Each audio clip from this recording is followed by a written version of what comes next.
E aí pessoal, tudo bem?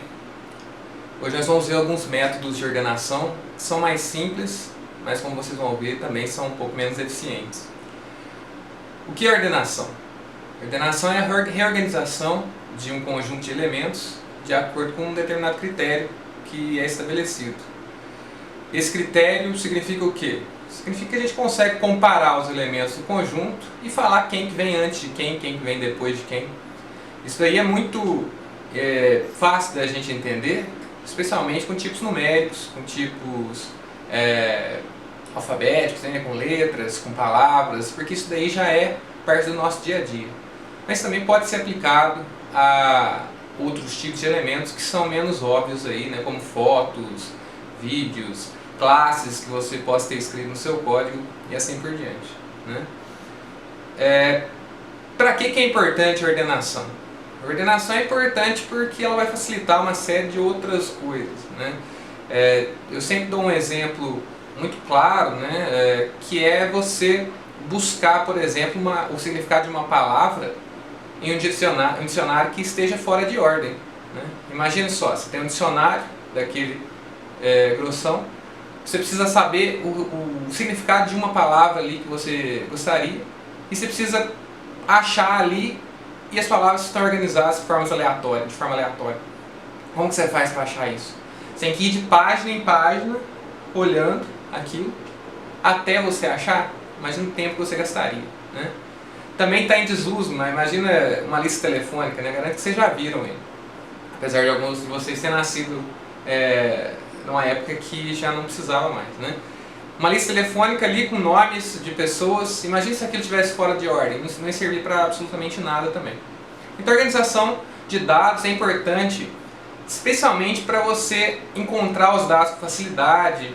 Ela também vai ser importante como um passo preliminar de alguns algoritmos, como por exemplo de caminho mínimo, de árvore geradora mínima e assim por diante. Então geralmente a ordenação ela não é a finalidade, né? Ela serve para facilitar algumas outras operações que vão ser realizadas, especialmente a busca de dados, tá certo? Na computação vai servir uma série de coisas, como eu falei, né? Vários algoritmos vão precisar que os dados estejam ordenados, e existem alguns algoritmos que executam essa tarefa de ordenação. Alguns deles são mais simples, mas como a gente vai ver, eles são um pouco menos eficientes. E eficientes computacionalmente, né? Quer dizer, eles gastam mais operações para fazer a ordenação e, consequentemente, gastam mais tempo. E vão ter alguns outros que vão participar de uma classe de algoritmos que eles têm a implementação um pouco mais complexa, mas que eles rodam com mais eficiência. Na aula de hoje nós vamos ver esses mais simples, né? A gente vai começar pelo básico. A gente vai ver 3 algoritmos. São Bubble Sort, Selection Sort e Insertion Sort. Eu vou mostrar para vocês como é que eles funcionam e também vou mostrar o código, né? E vou dar alguns exemplos para vocês. A partir da próxima aula a gente vai ver alguns algoritmos que vão melhorar o tempo aí, né? Diminuir a quantidade de operações que são realizadas para a ordenação, ok? Então vamos lá. Além disso, é interessante que a gente entenda por que a gente está estudando esse tipo de algoritmo na disciplina de análise de algoritmos, né? Os algoritmos de ordenação eles são simples de se entender, né? É fácil de entender qual que é o objetivo dele, o que é entrada para ele, que é um vetor de dados ali que está desorganizado, o que é a saída, que é um vetor de dados com os mesmos do começo, só que organizados, né? Então é fácil a gente entender isso. E eles vão ilustrar uma série de conceitos para nós, de algoritmos que depois podem ser aplicados a outros algoritmos que façam tarefas mais complexas. Então eles vão servir aqui no nosso curso para ilustrar algumas técnicas básicas. Inicialmente vai servir para a gente fazer algumas análises de algoritmo para saber qual que é a ordem de complexidade. Daqui a pouco a gente vai ver que alguns algoritmos precisam de técnicas um pouco mais avançadas. Então vai servir para ilustrar e além disso vocês vão conhecer esses algoritmos de ordenação, certo? O primeiro deles, o Bubble Sort, ele é o mais simples de todos, né? E como é que ele vai funcionar? Daqui a pouco eu vou mostrar para vocês um exemplo no papel. Mas você tem um vetor de dados, os dados estão organizados ali de forma aleatória, né? Fora de ordem, sem ordem definida. Né? Não quer dizer que eles estão ao contrário, né? Está com elementos ali dispostos aleatoriamente. Esse algoritmo ele vai fazer o quê? Ele vai fazer iterações, ele vai fazer passadas ali naquele vetor, e cada vez que ele fizer uma passada dessa, ele vai aproximar ele de um resultado final. Como assim? Esse algoritmo ele vai fazer com que os elementos de maior valor eles flutuem em direção à sua posição final. Quer dizer, a partir de comparações e trocas de elementos, ele vai fazer a cada passada que elementos desse vetor que sejam de maior valor, eles vão chegando em direção ao final do vetor, que é o lugar adequado para eles. Vou mostrar um exemplo. Olha só, pessoal. Vamos aplicar o Bubble Sort nesse pequeno vetor aqui. Como é que seria? Como é que eu faria isso? Como eu falei, o algoritmo vai fazer passadas aqui, ó, da esquerda para a direita, comparando esses elementos aqui 2 a 2, e caso eles estejam no lugar errado, ele troca. Quer dizer, como uma bolha, né, por isso que chama Bubble Sort, esses elementos que são maiores, eles tendem a flutuar em direção ao lugar deles, o 30 aqui e tal. O que vocês vão ver é que a cada passada do algoritmo, o que acontece? O maior elemento ele chega no lugar dele e já fica lá definitivamente, tá certo? Então na primeira passada do algoritmo eu vou precisar comparar 2 a 2 esses caras aqui, tá certo? Primeira coisa que eu faço, comparo 25 com 13. Segundo o nosso critério aqui, a gente está fazendo uma ordenação em ordem crescente, quer dizer que os menores ficam para a esquerda e os maiores para a direita. Então o que eu tenho que fazer aqui? 25 e 13. 25 é maior do que 13, então 25 tem que trocar de lugar com 13. 13, 25, 11, 37. Agora eu comparo 25 com 11. Também está no lugar errado. Então, ó, 13, 11, 25, 37. Agora eu faço a comparação de 25 com 30. Opa, 25 com 30 tá ok. 30 tem que estar mesmo à direita do 25, ele é maior. Então fica do jeito que tá. Agora o que eu faço? Comparo 30 com 7. Então vai ficar 13, 11, 25, 7 e 30. Acabei a minha primeira passada, tá vendo? 30 chegou na última posição, não tem com quem mais ele comparar, né? O que aconteceu? Eu volto aqui no começo. Só que nesse momento, o 30 já está na posição final dele. Vou fazer mais uma passada para vocês verem aqui, ó. Comparo de novo 13 com 11, tá na posição errada, então eu troco. Comparo aqui, ó. 13, 25, 7 e 30. 30 já está na posição dele. Agora eu comparo quem? 13 com 25. Já está ok, 25 é maior do que 13 mesmo. Agora eu faço o quê? Comparo o próximo, 25 com 7. Aí o que acontece? 11, 13, 7, 25 e 30.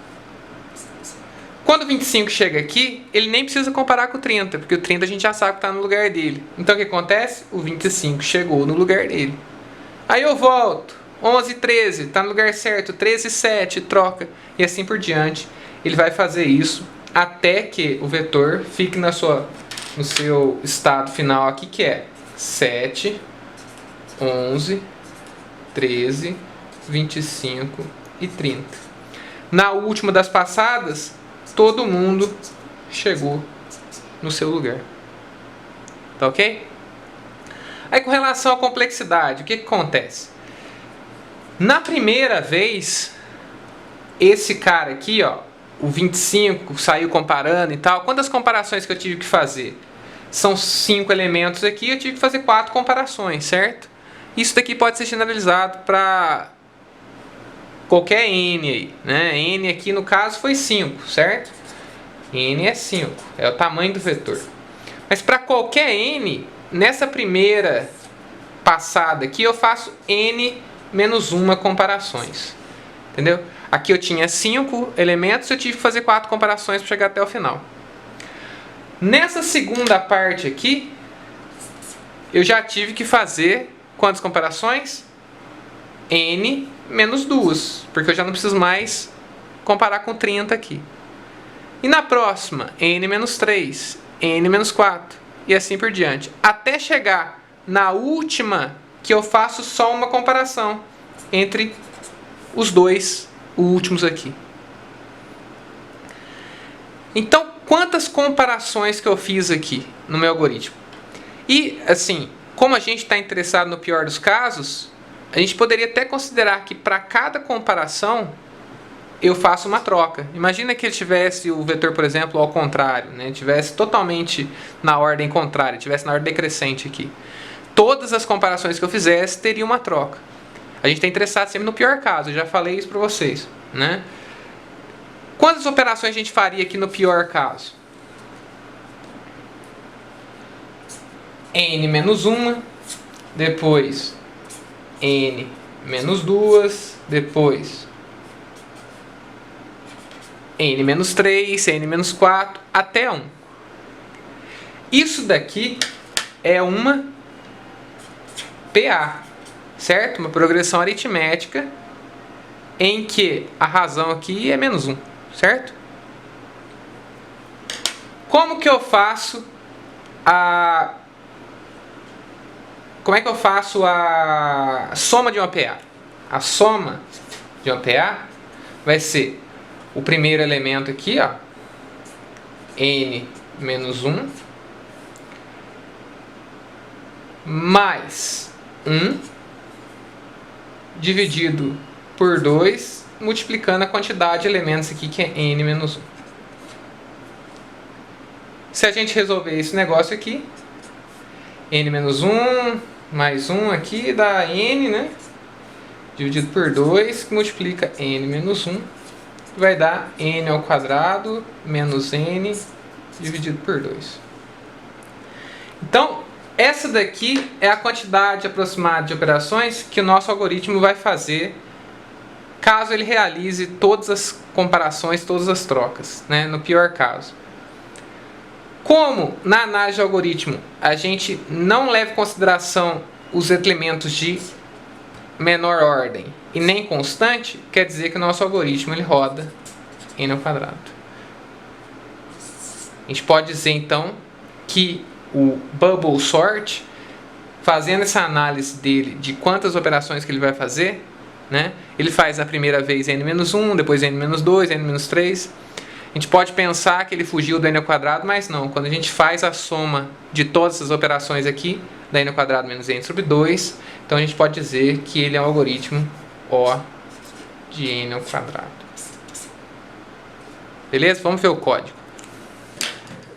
Bom, aqui já tem o esqueleto do programa em C++, né? Eu incluí as bibliotecas IOStream para impressão, stdlib porque eu vou usar um gerador de números aleatórios, e deixei o n, aqui o tamanho do meu vetor, parametrizável, né? Aqui ele está com o tamanho 20, tá certo? Aqui eu fiz uma funçãozinha para impressão, ela imprime o vetor num formato que vocês vão ver, colchete, cada um dos itens separado por espaço, e fecha o colchete. Eu vou precisar disso só para ver se o meu algoritmo está funcionando corretamente, né? Na função principal, eu declarei um vetor de tamanho n, preenchi ele com valores aleatórios entre 0 e n-1 aqui, né? Então é um valor, é o resto da divisão de um número aleatório inteiro por n, aqui, que é 20, né? Imprimo ele vetor desordenado, chamo um método bubble sort que eu ainda vou fazer aqui, e depois imprimo ele ordenado de novo para a gente ver se ordenou realmente, tá certo? Vou acrescentar aqui então uma função bubble, né, que recebe um vetor de inteiros e recebe um n aqui, tá certo? O que vai ter nessa função bubble sort? Eu vou declarar um auxiliar aqui, que vai servir para eu fazer as minhas trocas, né, os meus swaps. Não tem como eu trocar um pelo outro sem usar um auxiliar aqui, né, pelo menos da maneira mais simples. O O algoritmo Bubble Sort, eu falei que ele faz várias passadas, né? Então eu vou precisar de um laço de repetição aqui, ó, um laço externo que faça aí, n varreduras. Então ele vai ser um for de 0 até n-1, que aqui dentro tem o quê? Um outro laço interno, né? Que ele vai fazer o quê? Ele vai comparar os elementos 2 a 2 e trocar quando necessário. Esse laço aqui, que eu tenho que fazer uma variável de controle diferente, né? Vou chamá-la de J, vai começar no primeiro item, né? Lembra que os últimos são os que já estão ordenados, né? Inicialmente nenhum, mas depois 1, 2, 3, né? E vou até n-1 menos i, porque eu já vou ter nessa altura aqui i elementos ordenados. Então eu não preciso mais comparar com eles, porque eles já estão no lugar certo. Inicialmente esse i é 0, quer dizer, na primeira vez eu não tenho todo mundo, eu não tenho ninguém ainda, né, no lugar correto. Na próxima eu já tenho 1, 2, 3, então eu preciso fazer uma comparação a menos a cada passada aqui. E j mais mais. Aqui dentro eu faço a comparação, ó. Se o vetor na posição j mais 1 for menor do que o vetor na posição j, quer dizer o quê? Que eles estão em posição trocada. Se o que está na frente, que está no j mais 1, é menor do que está na posição anterior, na posição j, então eu preciso trocar esses caras aí. Aí eu vou usar o meu auxiliar. Ó. O auxiliar recebe o vetor j, o vetor j recebe quem estava na posição j mais 1, e quem estava na posição j e eu coloquei no auxiliar, vai para a posição j mais 1. Pronto. Basicamente é isso que faz o nosso algoritmo aqui. Ó. Eu vou fazer um laço externo que vai rodar isso daqui n vezes, né? E no laço interno eu verifico, cada vez faço menos verificações, mas verifico par a par se esses caras aqui estão na posição errada. Tá certo? Isso daqui não tem nenhuma otimização, não tem nada. É a maneira mais simples que tem da gente implementar esse método. Tá certo? Vamos fazer um teste aqui. G++. Meu arquivo chama aula01.cpp.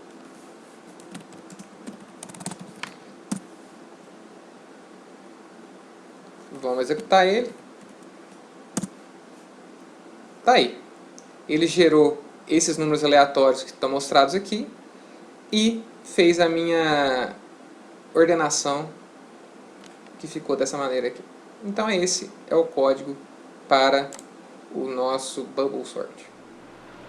Já o Selection Sort, ele faz a mesma coisa, mas só de uma maneira um pouco diferente.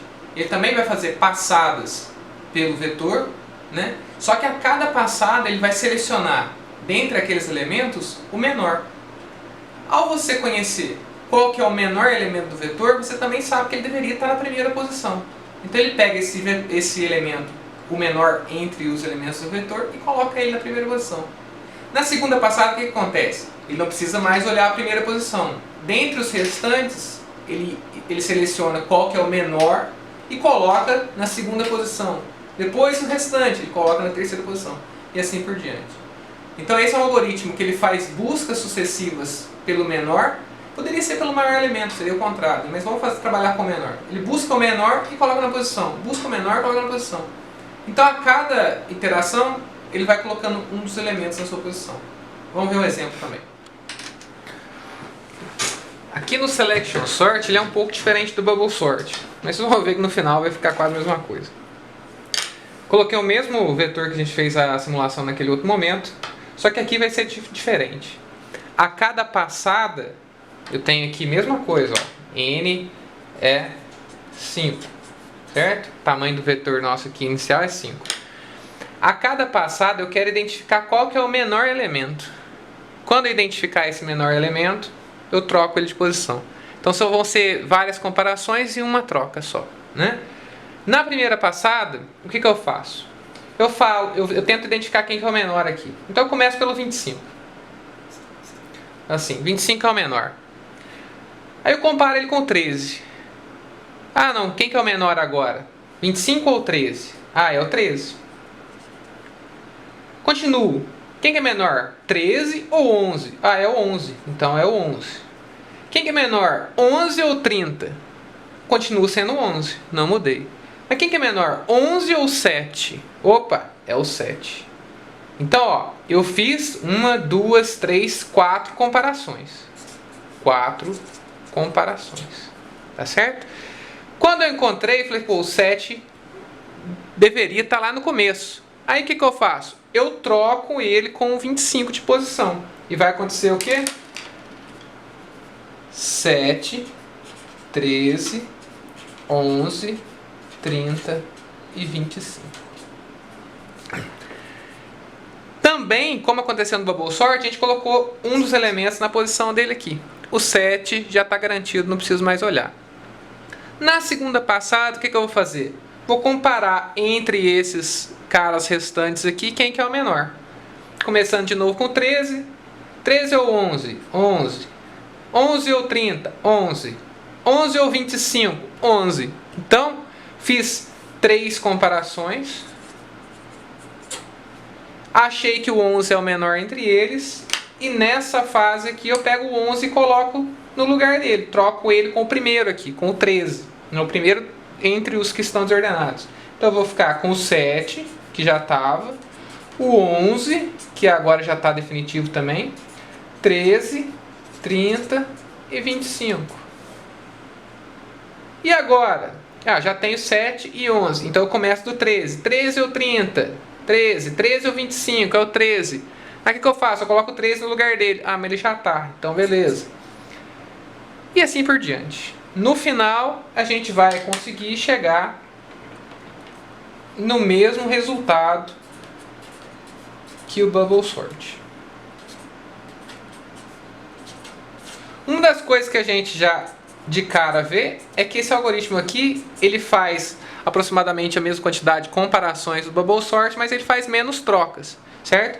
No Bubble Sort ele ficava trocando 2 a 2 toda hora. Aqui não, aqui eu comparo todo mundo, na hora que eu acho o cara, que é o menor, eu troco ele de lugar. Isso aí vocês vão ver que vai ter um impacto na complexidade, assim, não na ordem de complexidade, mas na hora que a gente plotar umas curvas aqui para ver qual que demora mais. Mesma coisa do Bubble Sort. Na primeira eu fiz n-1, na segunda n-2, n-3, até uma comparação. Então, como é que fica de novo a nossa complexidade? De novo, eu tenho que falar que ele fez a soma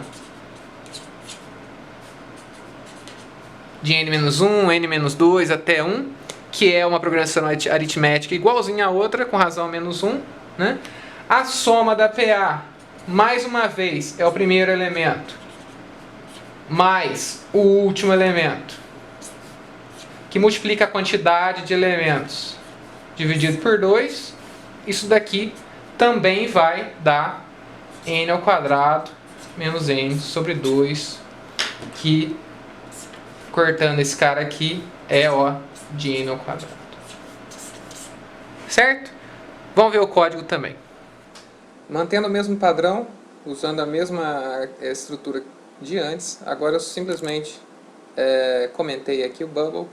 Vou criar um novo método, uma nova função selection aqui, passar o vetor e o tamanho.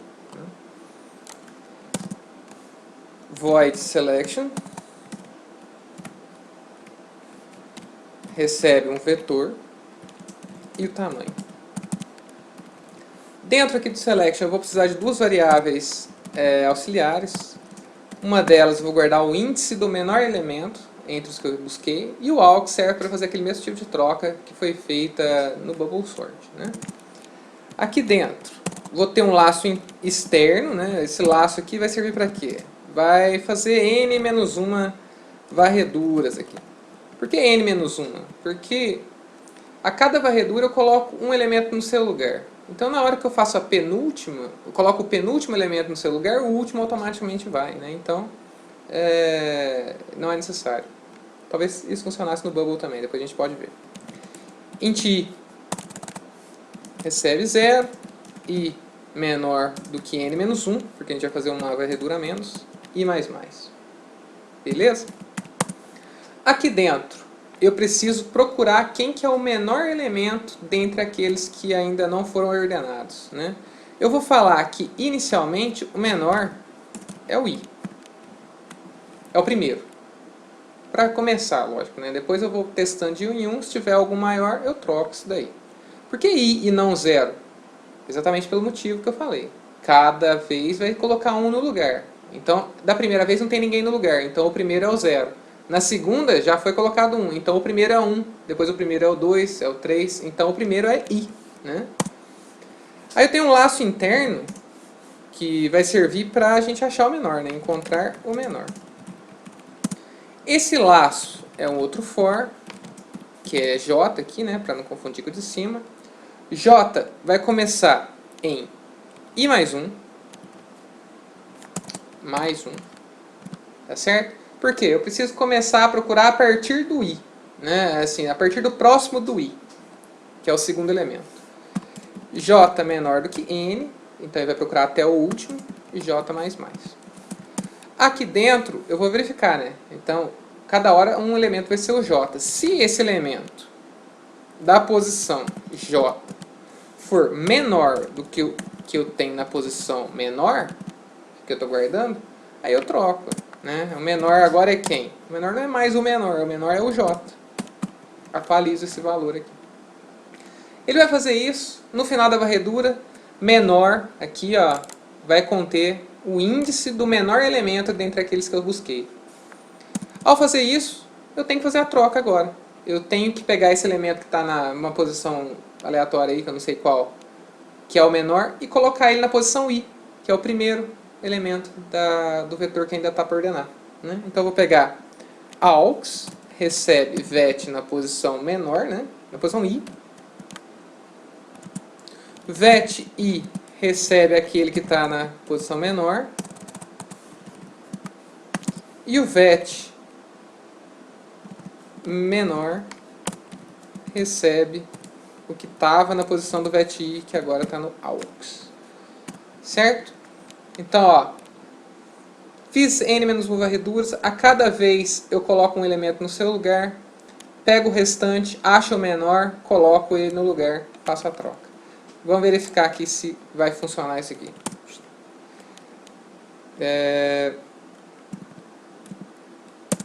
Compilando. Testando. Opa, beleza. O vetor que foi criado aqui é o mesmo da vez anterior. E aqui a versão dele ordenada usando o selection sort. Ok? Esse então é o código da função que realiza o selection sort. O último dos algoritmos que a gente vai ver hoje é o insertion sort.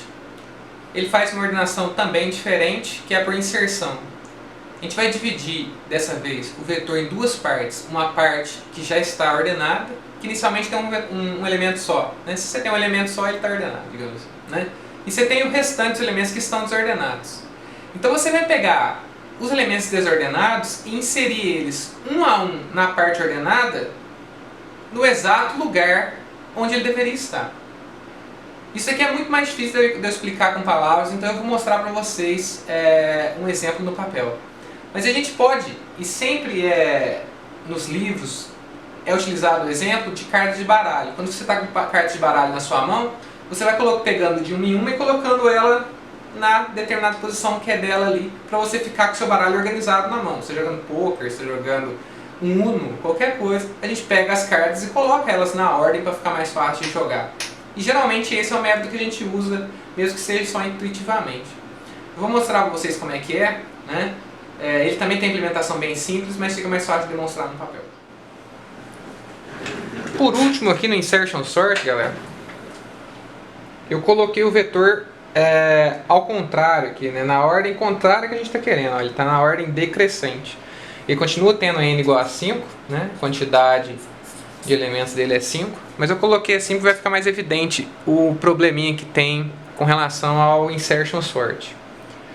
O insertion sort é aquele que eu falei que parece a mão de baralho, né? Então, a gente inicialmente vai dividir esse vetor em dois aqui, ó. Uma parte que já está ordenada dentro dela mesma, né? E uma parte que está desordenada. Então, qual que é o primeiro passo? Eu tenho uma parte que já está ordenada, que é 30. Imagina que tem um vetor só com 30. Ele está ordenado, né? Ele não tem ninguém para comparar.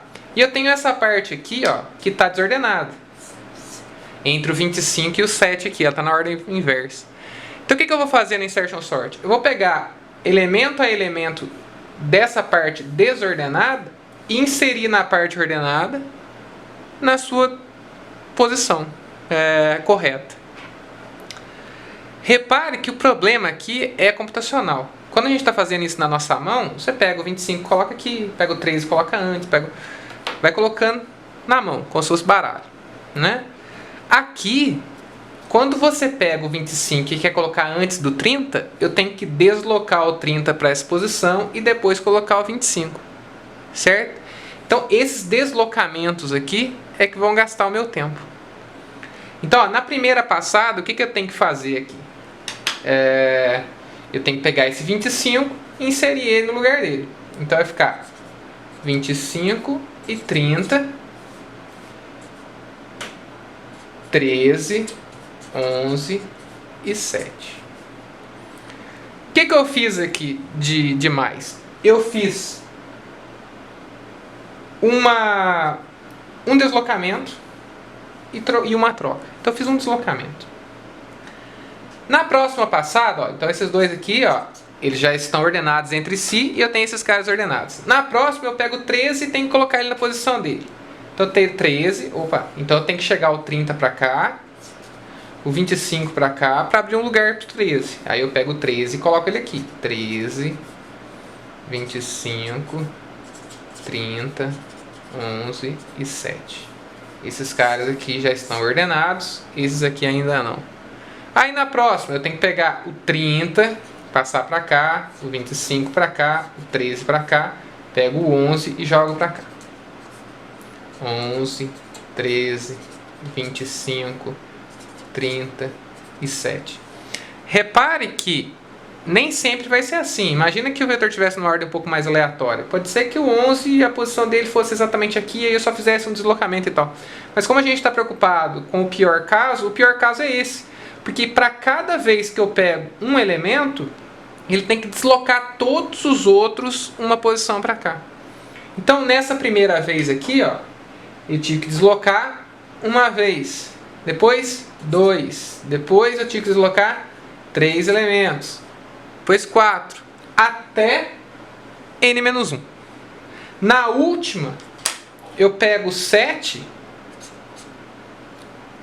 tem que colocar ele aonde? Antes do 11, então o 30 tem que vir para cá, o 25 para cá, 13 para cá, 11 para cá, o 7 vai para cá. 7, 11, 13, 25 e 30. Nessa última passada, eu peguei 4 elementos e fiz 4 deslocamentos para a direita. Quer dizer, ó, 4 comparações. Então, ó, aqui é quase a mesma coisa dos outros lá, só que ao contrário. Eu começo fazendo um deslocamento só e na última eu estou fazendo n-1 deslocamentos. Tá certo? Então, galera, vocês já viram onde que isso vai chegar, certo? Isso daqui é mais um algoritmo de ordem quadrática aqui, né? Ele faz mais ou menos a mesma quantidade de operações do bubble sort e do selection sort, só que ele faz ao contrário. Ele começa com menos comparações e trocas e vai aumentando a quantidade de comparações e troca. Nesse caso aqui, troca está mais para deslocamento. Vamos dar uma olhada no código. No código do insertion sort, aqui é a mesma coisa, ó. Só mais uma vez comentei o bubble e o selection para a gente fazer o insertion. Já deixei o cabeçalho pronto aqui. Para o insertion, a gente vai precisar de novo do aux, né, que vai ajudar a gente a fazer algumas coisas. Eu também vou declarar o j aqui para fora. Daqui a pouco eu vou mostrar para vocês por quê, né? Nesse código, a gente precisa fazer uma varredura, de novo, de variando entre 0, não, entre 1 e n menos 1, né? I mais mais. Por que a gente começa em 1 e não começa em 0? Porque é aquilo que eu falei. O 0, ele faz parte do vetor que já está ordenado. Ele é um vetor de um elemento só, que está, obviamente, ordenado, porque só tem um elemento. A gente agora vai percorrer do 1 até o n, colocando esses caras na posição adequada deles no vetor ordenado a cada vez. E para isso, fazendo aqueles deslocamentos que a gente falou. Então, ó, o laço externo percorre a partir da segunda posição. Beleza? Aqui dentro, eu vou falar que o AUX recebe o vetor na posição I, porque essa é a primeira posição, digamos assim, né? Esse AUX aqui é o elemento que eu vou colocar ele no lugar certo, na parte ordenada. Então o AUX já é o meu elemento que vai ser colocado na parte ordenada. E aqui dentro eu tenho o laço interno. Esse laço interno serve para quê? Serve para a gente percorrer de trás para frente a parte ordenada do vetor aí, procurando qual que é o lugar que o AUX tem que entrar. Então ele percorre de trás para frente, procurando e deslocando elementos. Então ele olha o elemento imediatamente anterior. É ali que ele vai entrar? Ah, então desloca ele para frente e coloca o elemento ali. Ah, não é. Ah, olha no outro, desloca, olha no outro, desloca. Na hora que ele for entrar, a gente vai fazer a troca. Então esse aqui é um for. J, né? Não preciso declarar ele, já está declarado. Ele começa na posição I-1, que é a imediatamente anterior aí, né? Que a gente está andando de trás para frente. Enquanto esse J aí for maior ou igual a 0, eu estou procurando, né? Quer dizer, ele vai procurar até a primeira posição, e J menos menos, porque ele está andando de trás para frente. Só que tem uma segunda verificação que eu posso fazer aqui mesmo no for. Talvez vocês não estejam tão acostumados com isso, mas eu posso já aqui verificar se o VET na posição J ele é maior do que o auxiliar. Eu faço duas verificações aqui. Então, se esse cara aí for maior que o auxiliar, quer dizer que acontece o quê? Que ele tem que ser deslocado. Se ele tem que ser deslocado, eu vou fazer o quê? O J mais 1 receber o cara que está na posição J. Esse for aí, ele já faz então todos os deslocamentos que são necessários para mim, abrindo um espaço para eu colocar o meu AUX. E esse AUX aqui, ele vai entrar aonde exatamente? Eu saio do for, venho aqui e coloco ele na posição J mais 1. Quer dizer, desloquei todo mundo. No espaço que sobrou, eu vou colocar o elemento AUX. Aí você fala assim, mas pô, por que você está colocando J mais 1? Porque, ó, ele está decrescente. Ele faz um último decremento aqui e eu preciso colocar ele na próxima posição. Certo? O código ficou o mais simples, o mais curto entre todos as três que a gente está fazendo, mas talvez seja um dos que seja um pouquinho mais chato de entender. Vamos testar isso aqui. Opa! O que tem errado aqui? Insertion.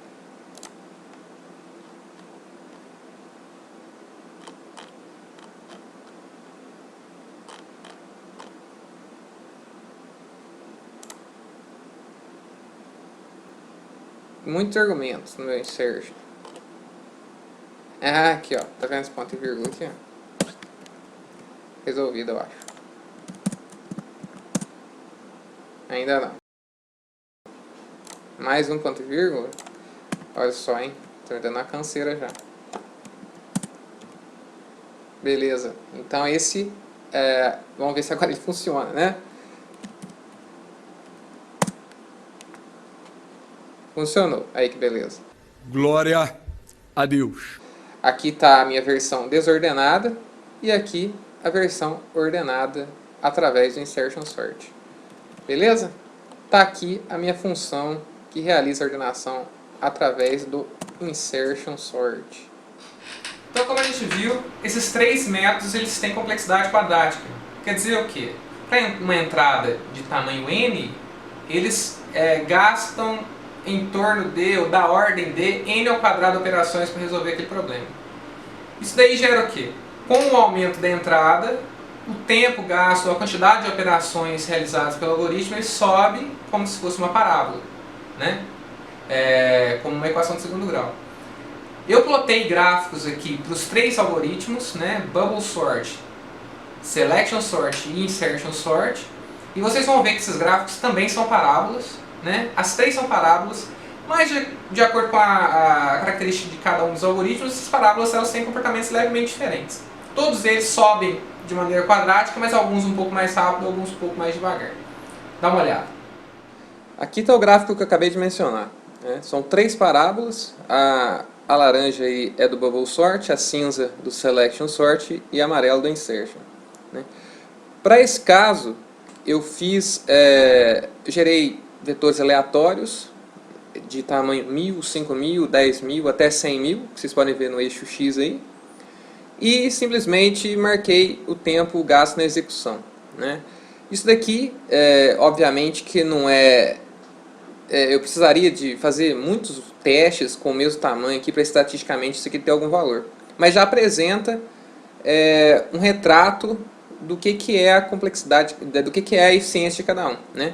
Todos eles têm complexidade quadrática, porque o comportamento deles aí é de parábola, mas a gente percebe que o Bubble Sort, devido àquela quantidade grande de trocas que ele realiza durante a ordenação, ele demora mais tempo. E nesse caso aqui também, o Selection Sort, ele também vai demorar um pouco mais de tempo do que o Insertion Sort para fazer a ordenação, tá certo? Então é isso que eu queria dizer. Todos os três são quadráticos, mas cada um tem umas características que vão diferenciar um pouquinho o comportamento deles no tempo aí. Era isso que eu tinha para mostrar para vocês hoje, esses três métodos que têm ordem de crescimento quadrática, que são simples de implementar, mas que vocês vão ver que não são as melhores opções para a gente fazer a ordenação quando a gente estiver trabalhando para valer. Quantos mais que a gente vai ver? Fala 300, fala 300. Nem tanto, mas só que a gente vai ver vários ainda, né? Na próxima aula a gente vai ver alguns um pouco mais eficientes, depois de divisão e conquista e assim por diante. Tá certo? Bom estudo para vocês. Se tiverem dúvidas é só entrar em contato. Tá joia? Até mais.